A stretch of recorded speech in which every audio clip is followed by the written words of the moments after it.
Why did He give you that physical frame? You are just as responsible for your physical powers as your brethren are for their means. Some of these today would be gainers could they exchange their property for your physical strength. But if placed in your position, they would, by a diligent use of both mental and physical powers, soon be above want and owe no man anything. It is not because God owes you a grudge that circumstances appear to be against you, but because you do not use the strength He has given you. He did not intend that your powers should rust by inaction, but that they should strengthen by use. The religion you profess makes it as much your duty to employ your time during the 6 working days as to attend church on the Sabbath. You are not diligent in business. You let hours, days, and even weeks pass without accomplishing anything. The best sermon, the very best sermon you could preach to the world would be to show a decided reformation in your life and provide for your own family. Says the Apostle, "If any provide not for his own, and specially for those of his own house, he hath denied the faith and is worse than an infidel." You bring a reproach upon the cause by locating in a place where you indulge indolence for a time and then are obliged to run in debt for provision for your family. These your honest debts you are not always particular to pay, but instead move to another place. This is defrauding your neighbor. The world has a right to expect strict integrity in those who profess to be Bible Christians. By one man's indifference in regard to paying his just dues, all our people are in danger of being regarded as unreliable. Whatsoever ye would that men should do to you, do ye even so to them. This refers to those who labor with their hands as well as those who have gifts to bestow. God has given you strength and skill, but you have not used them. Your strength is sufficient to abundantly support your family. Rise in the morning, even while the stars are shining if need be. Lay your plans to do something, and then accomplish it. Redeem every pledge unless sickness lays you prostrate. Better deny yourself food and sleep than be guilty of keeping from others their just dues. The hill of progress is not to be climbed without effort. No one need expect to be carried along to the prize, either in religious or secular matters, independently of his own exertions. The race is not always to the swift, nor the battle to the strong. Yet he that dealeth with a slack hand will become poor. The persevering and the industrious are not only happy themselves, but they contribute largely to the happiness of others. Competency and comfort are not ordinarily attained except at the price of earnest industry. Pharaoh showed his appreciation of this trait of character when he said to Joseph, "If thou knowest any men of activity among them," Joseph's brethren, "then make them rulers over my cattle." There is no excuse for Brother Blank. Unless love of ease and inability to plan and set himself to work is an excuse. The best course for him now to pursue is to go from home and work under someone who shall plan for him. He has so long been a careless, indolent master over himself that he accomplishes but little, and his example before his children is bad. They have his stamp of character. They let mother bear the burdens. When asked to do anything, they will do it, but they do not cultivate, as children should, the faculty of seeing what needs to be done and doing it without being told. A woman does herself and her family a serious wrong when she does her work and theirs too. When she brings the wood and water, and even takes the axe to prepare the wood, while her husband and sons sit about the fire having a social, easy time.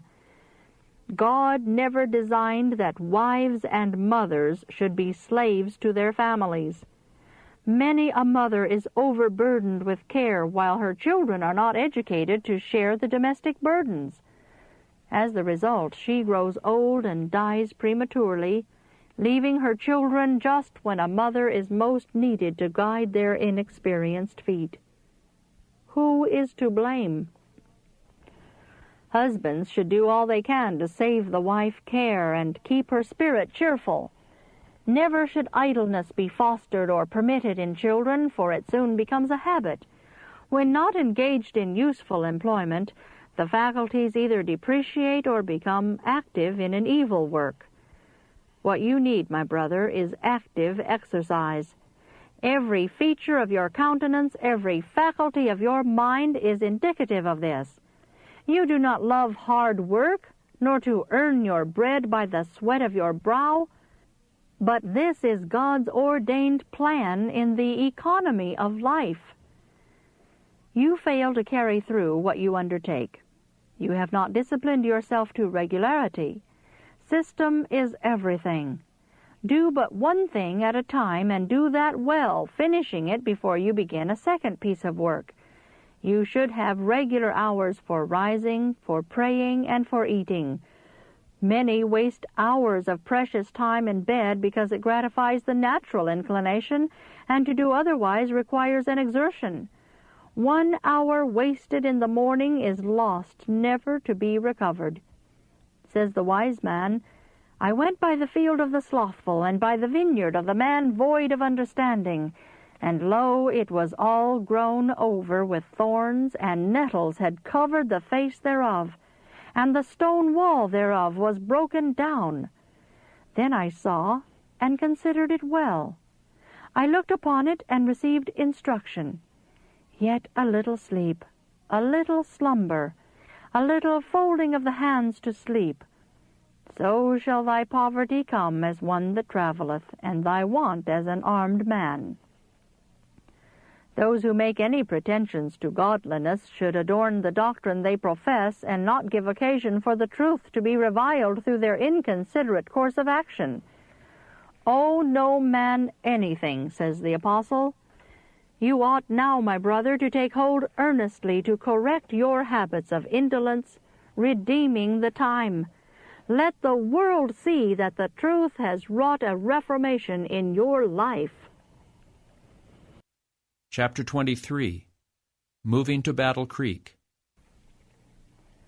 Our Savior represents himself as a man taking his journey into a far country, who left his house in charge of chosen servants, giving to every man his work. Every Christian has something to do in the service of his Master. We are not to seek our own ease or convenience, but rather to make the upbuilding of Christ's kingdom our first consideration. Unselfish efforts to help and bless our fellow men will not only evince our love for Jesus, but will keep us near him in dependence and faith, and our own souls will be constantly growing in grace and in a knowledge of the truth. God has scattered his children in various communities that the light of truth may be kept shining amid the moral darkness that enshrouds the earth. The deeper the darkness around us, the greater the need that our light should shine for God. We may be placed in circumstances of great difficulty and trial, but this does not prove that we are not in the very position assigned us by Providence. Among the Christians at Rome in Paul's day, the apostle mentions them that are of Caesar's household. Nowhere could the moral atmosphere be more unfavorable to Christianity than at that Roman court under the cruel and profligate Nero. Yet those who had, while at the emperor's service, accepted Christ, did not feel at liberty after their conversion to leave their post of duty. In the face of seductive temptations, fierce opposition, and appalling dangers, they were faithful witnesses for Christ. Whoever will rely wholly upon divine grace may make his life a constant testimony for the truth. No one is so situated that he cannot be a true and faithful Christian. However great the obstacles, all who are determined to obey God will find the way opening as they go forward. Those who maintain their fidelity to God in the midst of opposing influences are gaining an experience of the highest value. Their strength increases with every obstacle surmounted, every temptation overcome. This fact is often overlooked. When a person has received the truth, mistaken friends fear to expose him to any test or trial, and they immediately endeavor to secure for him an easier position. He goes to some place where all are in harmony with him, but is his spiritual strength increased thereby? In many cases, not. He comes to have as little real stamina as a hothouse plant. He ceases to watch. His faith becomes weak. He is neither growing in grace himself nor aiding others. Do any shrink from maintaining the truth in the midst of unbelief and opposition? I ask them to call to mind the believers in Nero's household. Consider the depravity and persecution which they encountered, and gather from their example a lesson of courage, fortitude, and faith. It may at times be advisable for those who are young in the faith to be withdrawn from great temptations or opposition, and to be placed where they can enjoy the care and counsel of experienced Christians. But it should be ever kept before their minds that a Christian life is a constant warfare, that the indulgence of sloth or indolence will be fatal to success. We should not, after accepting the truth, unite with those who oppose it, nor in any manner place ourselves where it will be difficult for us to live out our faith. But should anyone while thus situated receive the truth, he should weigh the matter carefully before leaving his position. It may be the design of Providence that his influence and example shall bring others to the knowledge of the truth. Many are connected in family relations with opposers of the faith. These believers are often subjected to great trials, but by divine grace they may glorify God by obedience to the truth. As servants of Christ, we should be faithful in the position where God sees that we can render most efficient service. If opportunities of greater usefulness are presented to us, we should accept them at the Master's bidding, and His approving smile will be upon us. But we should fear to leave our appointed work unless the Lord clearly indicates our duty to serve Him in another field. Different qualifications are needed for different departments of the work. The carpenter is not fitted to work at the anvil, nor the blacksmith to use the plane. The merchant would be out of place beside the sick bed, and the doctor in the counting room. Those who become weary with the work which God has committed to them and place themselves in positions where they cannot or will not work will be accounted slothful servants. To every man his work, not one is excused. Our duty to act as missionaries for God in the very position where He has placed us has been greatly overlooked by us as a people. Many are eagerly turning from present duties and opportunities to some wider field. Many imagine that in some other position they would find it less difficult to obey the truth. Our larger churches are looked upon as enjoying great advantages, and there is among our people a growing tendency to leave their special post of duty and move to Battle Creek or to the vicinity of some other large church. This practice not only threatens the prosperity and even the life of our smaller churches, but it is preventing us from doing the very work which God has given us to do, and is destroying our spirituality and usefulness as a people. From nearly all our churches in Michigan, and to some extent from other states, our brethren and sisters have been crowding into Battle Creek. Many of them were efficient helpers in smaller churches, and their removal has greatly weakened those little companies. In some cases, the church has thus been completely disorganized.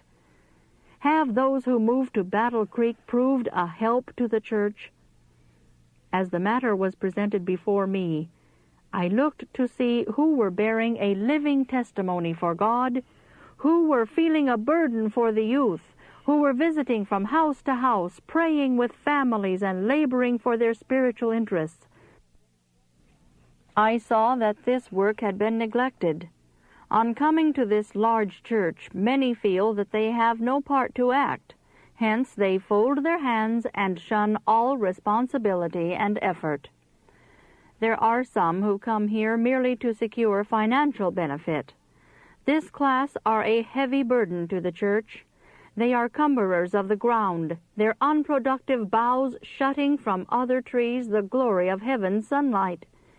It is not pleasing to God that so many of our ministers should settle at Battle Creek. If their families were scattered in different parts of the field, they might be far more useful. It is true that the minister spends but a short time at home, yet there are many places where that time would be of far greater benefit to the cause of God. The Lord says to many at Battle Creek, "What doest thou here?" What account can you render for leaving your appointed work and becoming a hindrance rather than a help to the church? Brethren, I entreat you to compare your own spiritual state as it is now with what it was when you were actively engaged in the cause of Christ. While helping and encouraging the church, you were gaining a useful experience and keeping your own souls in the love of God. As you have ceased to work for others, has not your own love grown cold and your zeal languid? And how is it with your children? Are they more firmly established in the truth and more devoted to God than before coming to this large church? The influence exerted by some who have long been connected with the work of God is fatal to spirituality and devotion. These gospel-hardened youth have surrounded themselves with an atmosphere of worldliness, irreverence, and infidelity. Dare you risk the effect of such associations upon your children? It would be better for them never to obtain an education than to acquire it at the sacrifice of principle and the blessing of God. Among the youth who come to Battle Creek, there are some who maintain their fidelity to God in the midst of temptation, but the number is small. Many who come here with confidence in the truth, in the Bible, and in religion have been led astray by irreligious associates and have returned to their homes doubting every truth which we hold as a people very dear. Let all our brethren who contemplate removing to Battle Creek or sending their children here consider the matter well before taking this step. Unless the forces at this great center are keeping the fort, unless the faith and devotion of the church are proportioned to her privileges and opportunities, this is the most dangerous position which you can choose. I have seen the condition of this church as angels look upon it. There is a spiritual deception upon both the people and the watchmen. They maintain the forms of religion, but lack the abiding principles of righteousness. Unless there is a decided change, a marked transformation in this church, the school here should be removed to some other locality. Had the youth who have lived here for years improved their privileges, several who are now skeptics would have devoted themselves to the work of the ministry. But they have considered it an evidence of intellectual superiority to doubt the truth, and have been proud of their independence in cherishing infidelity. They have done despite to the Spirit of grace, and have trampled upon the blood of Christ. Where are the missionaries who should be raised up at the heart of the work? From 20 or 50 should be sent out from Battle Creek every year to carry the truth to those who sit in darkness. But piety is at so low an ebb. The spirit of devotion is so weak. Worldliness and selfishness so prevalent that the moral atmosphere begets a lethargy fatal to missionary zeal. We need not go to foreign lands to become missionaries for God. All around us are fields white already to harvest, and whoever will may gather fruit unto life eternal. God calls upon many in Battle Creek who are dying of spiritual sloth to go where their labor is needed in His cause. Move out of Battle Creek, even if it requires a pecuniary sacrifice. Go somewhere to be a blessing to others. Go where you can strengthen some weak church. Put to use the powers which God has given you. Shake off your spiritual lethargy. Work with all your might to save your own souls and the souls of others. It is no time now to cry peace and safety. It is not silver-tongued orators that are needed to give this message. The truth in all its pointed severity must be spoken. Men of action are needed. Men who will labor with earnest, ceaseless energy for the purifying of the church and the warning of the world. A great work is to be accomplished. Broader plans must be laid. A voice must go forth to arouse the nations. Men whose faith is weak and wavering are not the ones to carry forward the work at this important crisis. We need the courage of heroes and the faith of martyrs. Chapter 24. Worldliness in the Church. It is recorded of the holy men of old that God was not ashamed to be called their God. The reason assigned is that instead of coveting earthly possessions or seeking happiness in worldly plans or aspirations, they placed their all upon the altar of God and made disposition of it to build up His kingdom. They lived only for God's glory and declared plainly that they were strangers and pilgrims on earth, seeking a better country, that is, an heavenly. Their conduct proclaimed their faith. God could entrust to them His truth and could leave the world to receive from them a knowledge of His will. But how are the professed people of God today maintaining the honor of His name? How could the world infer that they are a peculiar people? What evidence do they give of citizenship in heaven? Their self-indulgent, ease-loving course falsifies the character of Christ. He could not honor them in any marked manner before the world without endorsing their false representation of His character. I speak to the church at Battle Creek. What testimony are you bearing to the world?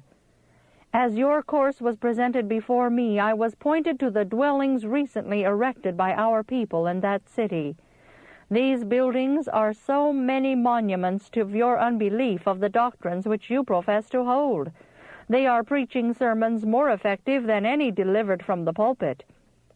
I saw worldlings point to them with jesting and ridicule as a denial of our faith.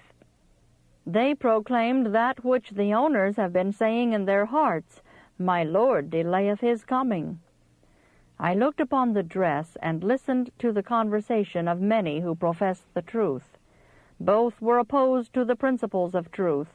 Dress and conversation reveal that which is most treasured by those who claim to be pilgrims and strangers on the earth. They are of the world. Therefore speak they of the world, and the world heareth them.